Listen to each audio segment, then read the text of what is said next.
This is your Irish Diary, presenting the romance and reality of Irish life then and now.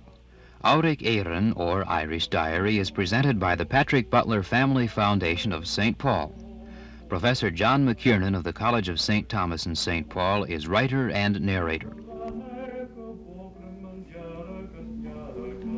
This is one of the wonders of the world, St. Patrick's Purgatory.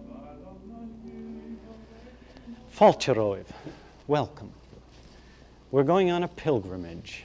We're going on two pilgrimages, as a matter of fact, both of them connected with St. Patrick. And before we go, perhaps we should look at St. Patrick's country. That is, look at that area where St. Patrick, as a slave boy, tended sheep. This is Slemish Mountain, which is associated with St. Patrick's earliest coming to the country.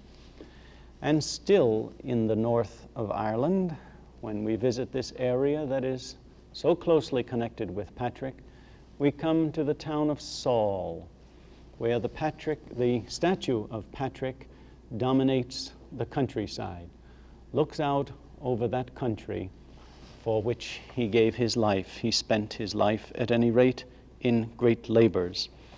And then we go quickly to the west of Ireland, where briefly beyond the right-hand corner of this church in Mayo, we see rising on the horizon a characteristically shaped mountain, Croagh Patrick. And it is here we begin our first pilgrimage. Going back to pagan times, not only in Ireland, but the history of man in general, going back to pagan times, we find that people often associated mountains with their gods. And we find that some of the oldest religious festivals in the history of man are associated with these mountains and with harvests. Men express their gratitude and their thanks to their gods for their harvest. So long before Patrick came to Ireland, long before Christianity came at all, we must remember it did come a little before Patrick's time, long before Christianity came to Ireland, the Irish expressed their gratitude for their harvests to their gods. And some of their festivities, their religious festivities, were celebrated on mountain tops. And when Patrick came and when Christianity moved in, it was only natural that the same expression would be given to the God of the Christians, or to the one true God, as we say. There was no attempt to destroy the festivals, but there was an attempt to reorient them. So that this particular mountain in the west of Ireland, Croagh Patrick, which before Christian times had been used in pagan celebrations, was now used in Christian celebrations and at the same period of the year. You see, the harvest season begins in Ireland about the 1st of August. This season is Lunasa, one of the 4 divisions of the ancient Celtic year. And immediately before Lunasa, a day or two before it, on Sunday, the last Sunday in July, there is even today commemoration made of what is called Garland Sunday.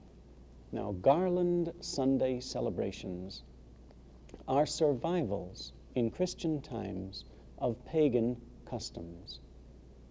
So that Patrick, for instance, and all those legends connected with him, with his vanishing demons, all of these actually have pagan ancestry, shall we say. And associated with this particular mountain, there are Christian pilgrimages that go back to time immemorial, but we do have documentary notices of them appearing as early as the 11th century.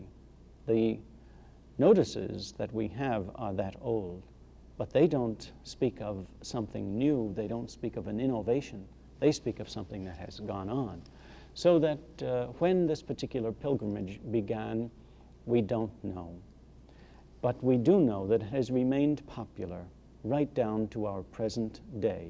In fact, if you are in Ireland at the end of July, you may be invited by way of an announcement in a railroad station or something of that sort to go on one of these pilgrimages for which special trains are now run. But let us look at the mountain. This mountain, Croagh Patrick, is a rather steep one, well marked out in its trail to the summit as the pilgrims climb their very toilsome journey to the very, very top. And in their climb, they perform what is called stations. That is, at a given station, at a given stop, certain ritualistic observations are made, prayers are said, and so on. And in all of these pilgrimages, well, we have the same thing in civil life or military life. We make certain observations, certain salutes, certain formulae, good for certain situations, and so on, so that in the religious life, we have this same human expression. The first station is called the station, or lacht is the Irish word for it, lacht ma Vinán, or the station in commemoration of Saint Benin.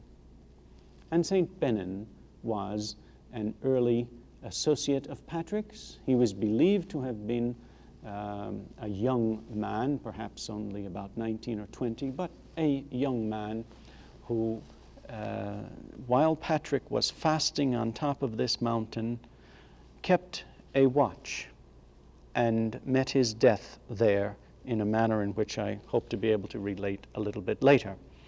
But the first station then, the station of Saint Benin, is observed by walking around the lacht, the monument or the station, around the monument and saying there 7 paters, 7 aves, and 1 credo.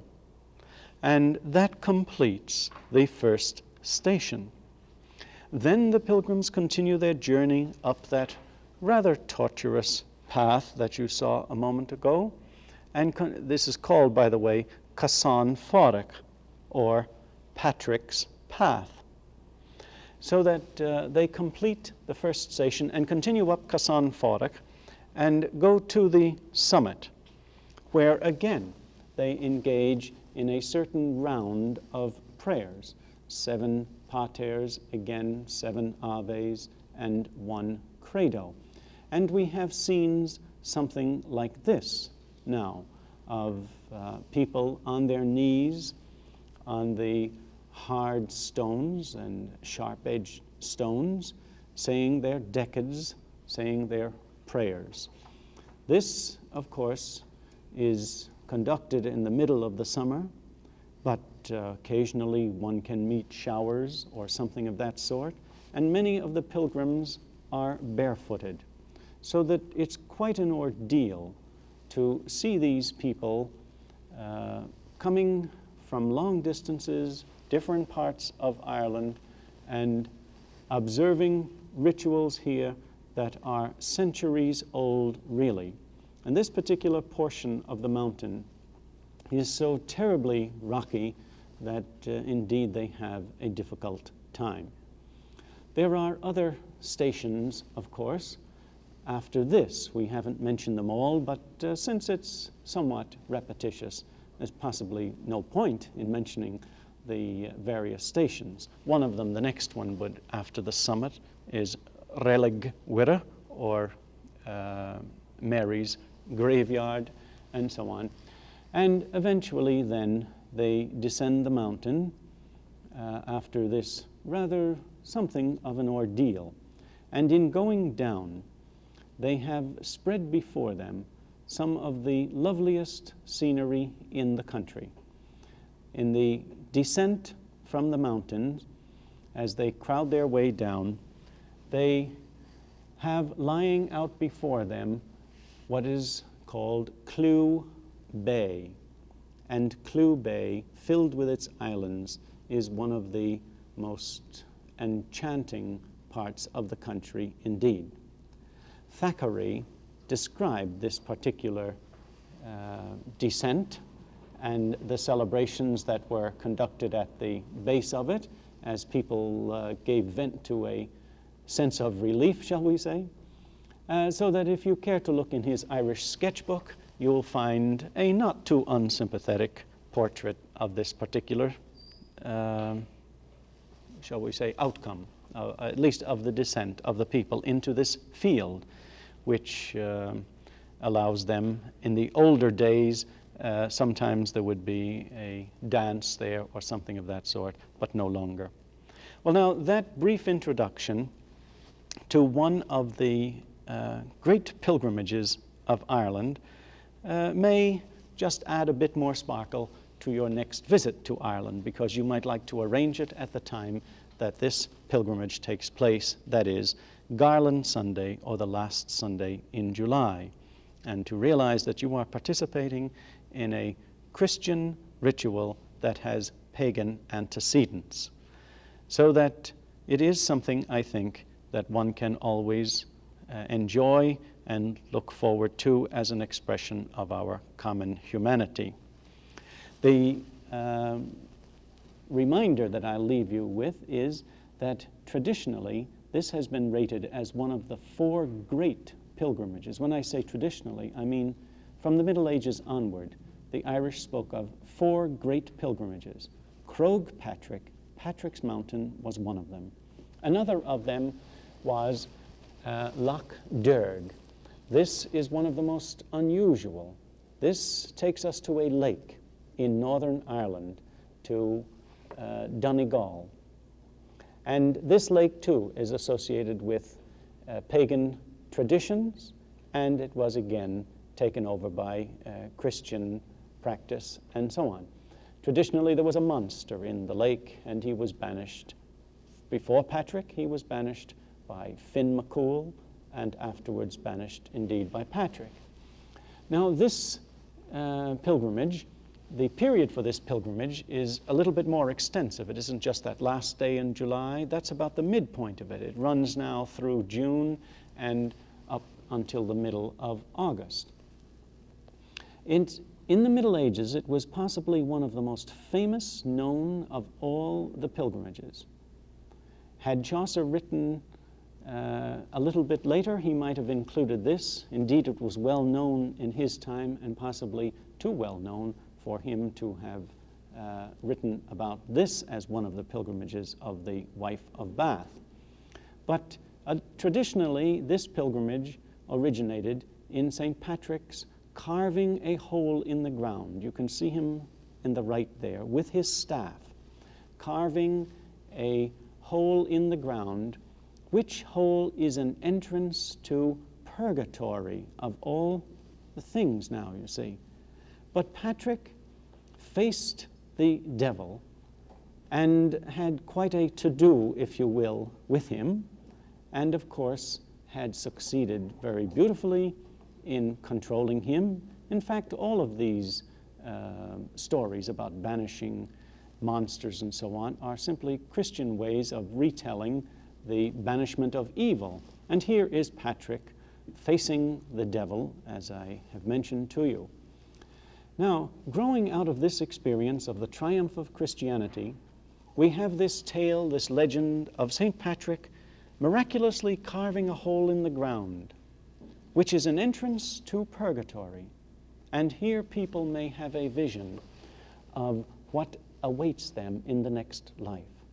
I said this was internationally known, and perhaps we can illustrate it by appealing, if you will, to an Italian map of the 16th century, a map of Ireland. You see Hibernia, and you see in the lower portion of that map the lake that we are talking about, Loch Derg.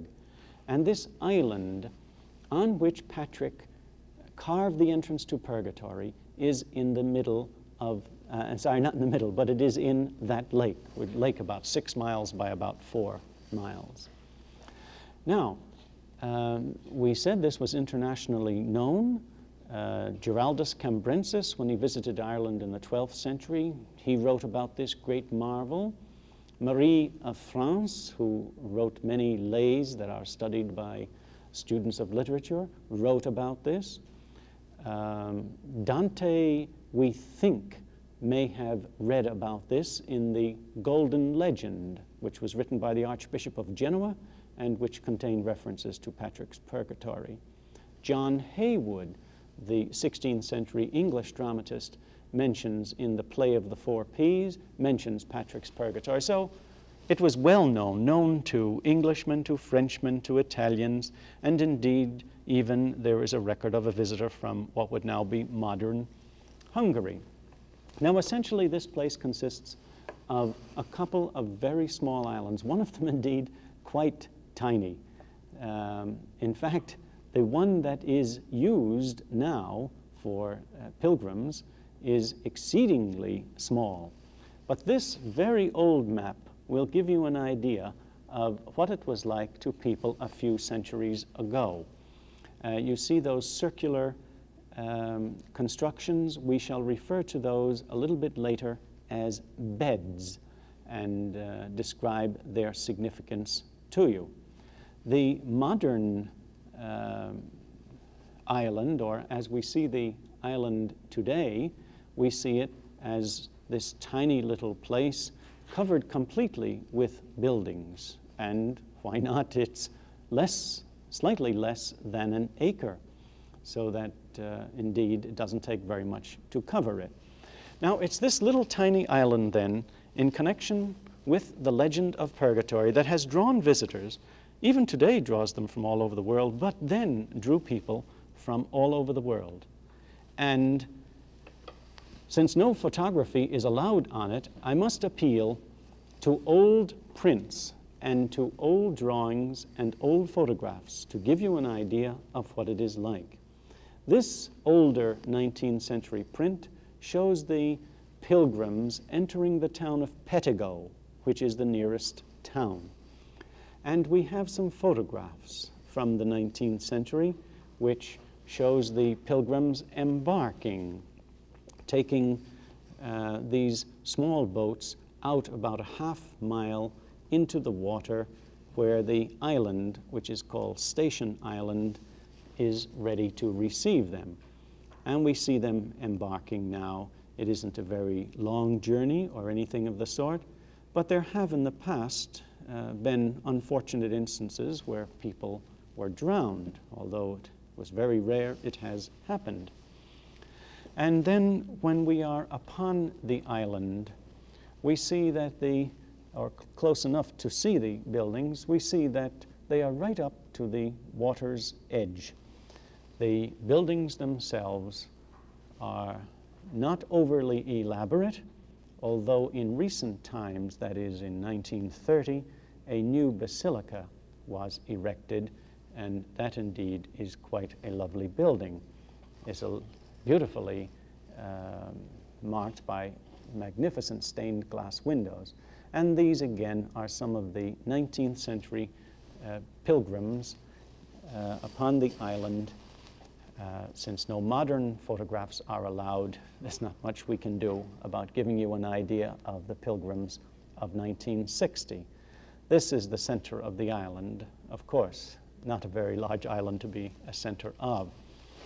Well, I think we might better illustrate for you some of the devotions that mark the observances of this island. You will recall in seeing that ancient map that I drew your attention to certain beds. Well, I'll explain those now. The regimen followed on the island is this. You must, on your first day, make 3 stations, and they must be made before 9:30 in the evening. And I'll give you a rough idea of what one station is like. When you come up to the island, you visit the Blessed Sacrament, which is in the basilica. the one that was built in 1930 and didn't show in these 19th century photographs. You visit the basilica, and then you immediately begin by going to the St. Patrick's Cross, and as you walk around that, you say one Pater, one Ave, one Credo. And then you leave that and go to St. Bridget's Cross, where you say three Paters, three Aves, and one Credo. And then you come back to the cross, and with your arms outstretched against it and your back to it, you renounce the world, the flesh, and the devil. And then you make 4 circuits of the basilica itself. And as you make those circuits, you say 7 decades of the rosary and 1 creed. And then you go to those beds, which you saw a little while ago. One of them is the bed of St. Bridget, for instance. Traditionally, theoretically, St. Bridget slept there, although we know she never got that far north. Well, when you go around that, you say 3 Paters, 3 Aves, and 1 creed as you go around the outside. Then you come to the entrance, and the walls, remember, are only a foot or a foot and a half high, but they have a break there for the entrance. And when you come to the entrance, then in the entrance, you say let me see, I think it's 3 Paters, 3 Aves, and 1 Credo. And then you come inside, and you say the same thing. Then you must go to the beds for St. Brendan and St. Catherine and St. Columba and repeat the same sort of thing. And after some more exercises of that sort, then comes the very harrowing experience of an all-night vigil. You don't sleep that entire night, but the whole night is spent in praying. And in praying in the chapel along with others, and with someone there to help keep you awake if it should be necessary. And then in the morning you attend Mass and you continue your praying again, but not quite so severely or rigorously. Now that's a very, very general and perhaps inadequate, because it's incomplete, idea of the ritual to be observed on the island. But what about this? You do it all fasting. From midnight prior to your arrival on the island, you are not allowed to eat until you arrive on the island, and then you have 1 meal during the day, and you have a choice. You may have plain water, or you may have black tea. And for something solid, you may have a piece of bread. So that the only meal that you are allowed in the entire day is bread and water or bread and black tea.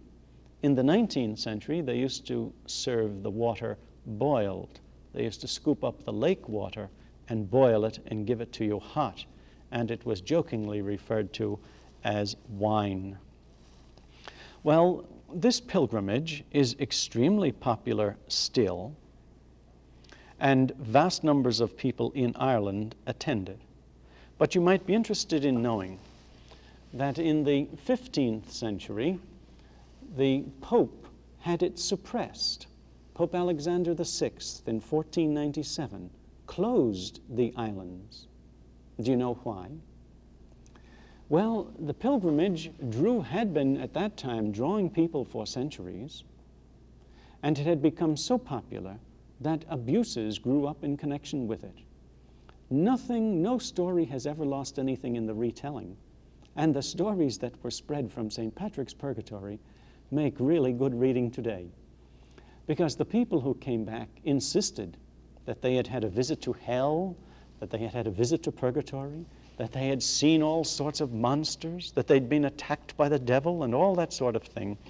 And as I say, how much of this was the original story and how much of it just grew in the telling, we don't know. But the Pope had to close it. It was opened, however, a few years later, and certain observations were no longer followed. For instance, one at that time had been to lock the pilgrims overnight. In fact, at one time, up to a period of 9 days and 9 nights, they had been locked without food and without light in the cave which supposedly St. Patrick had carved out of the earth. Well, that was rather rigorous. No one was forced to do that, but it was there for those who wanted to volunteer. But that sort of thing was done away with. And then in the 17th century, in the rapid conquest of Ireland at that period, the English government destroyed some of the buildings in connection with it. Now, at that time, the pilgrimage had existed on another island a little closer to the mainland.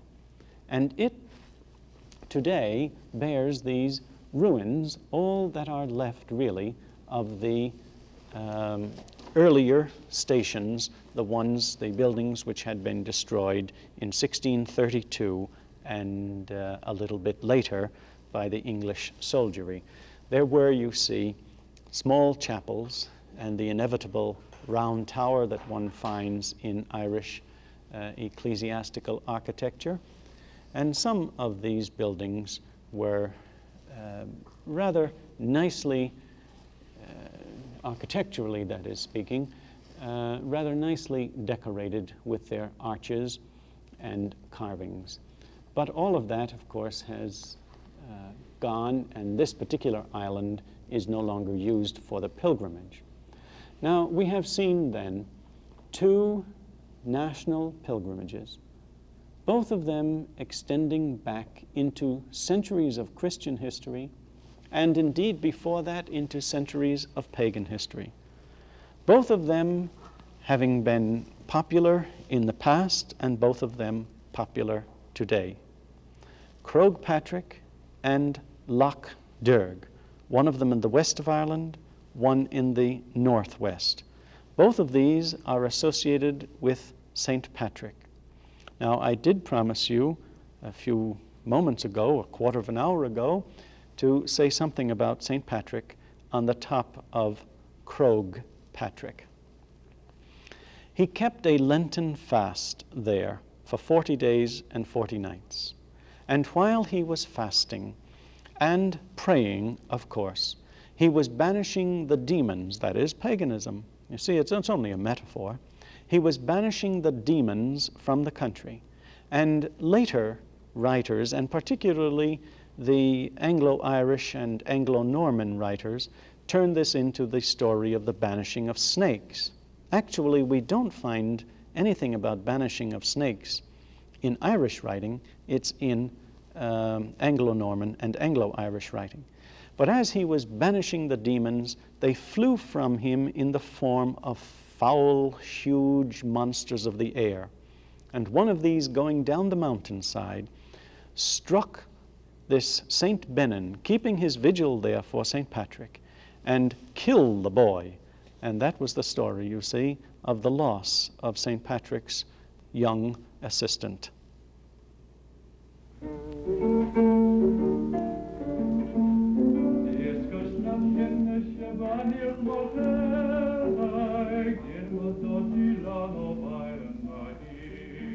If you would like a list of selected readings to add to your enjoyment, please send a self-addressed stamped envelope to Professor John McKiernan, College of St. Thomas, St. Paul, Minnesota.